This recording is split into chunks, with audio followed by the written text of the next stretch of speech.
Thank you, Chair Doyle and Ranking Member Latta, for allowing me to wave on to today's Communication and Technology Subcommittee hearing. And to our witnesses for a long morning, thank you, Mr. Srihari, Mr. Boswell, Mr. Brenner, Mr. Johnson, for being with us on this incredibly important discussion. Today's conversation has been insightful. It is clear that we must empower the private sector to innovate at a rate necessary to stay ahead of cyber threats.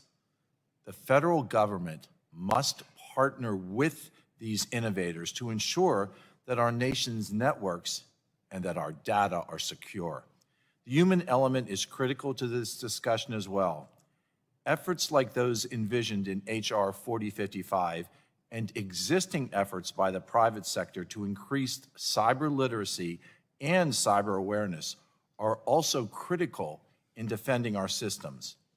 In fact, within my district, Gettysburg College and cybersecurity company Fortinet established a partnership to modernize campus cybersecurity, defending the network from nefarious actors. This partnership could serve as a potential model for cybersecurity throughout our country's ecosystem.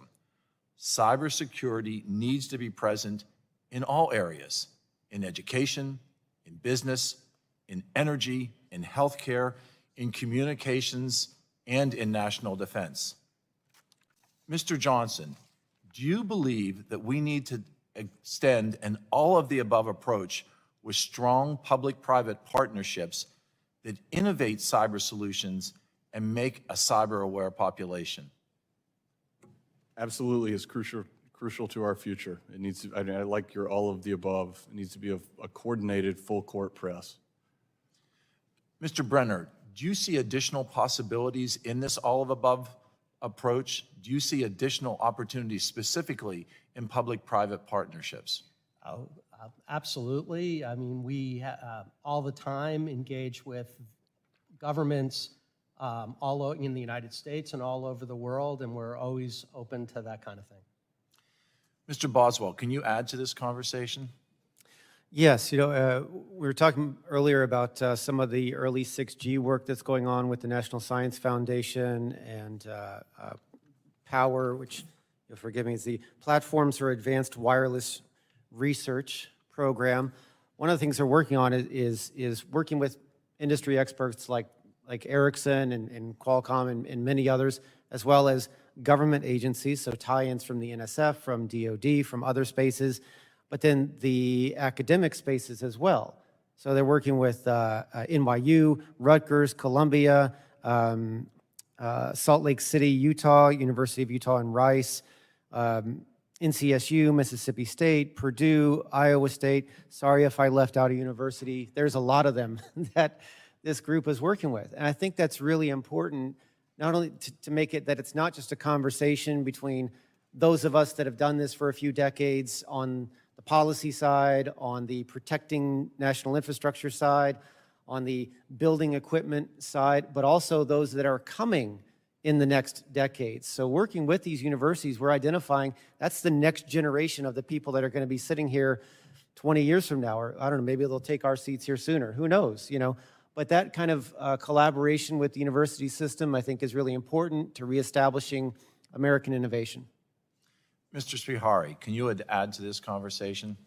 I think your talk about public-private partnerships is an important one. Your Gettysburg example, for example, in your district. I know the bill before us today talks about creating a national program at NTIA for cyber education, but the reality of the situation is that good cyber hygiene and best practices is about teaching kids in high school. It's about the local college working with the students, or an employer teaching its new hires the basics about good cybersecurity. It's these basic sort of private sector partnerships, maybe with the local government, the state government, the local mayor's office. That's where the first line of defense is on cybersecurity, and I think you're right to call it out. Mr. Johnson, in the few seconds that I have left, are you aware of a model of public-private partnership that can lay the groundwork in the future of our nation's cybersecurity? Yes, sir.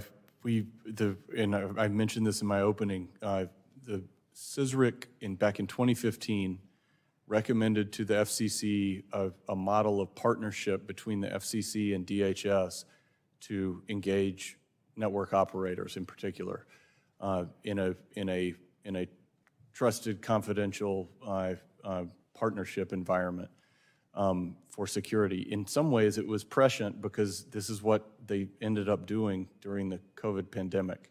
But I think formalizing that, basically picking up those CISRIC recommendations and seeing how they apply to the present is an important model. Gentleman's time has expired.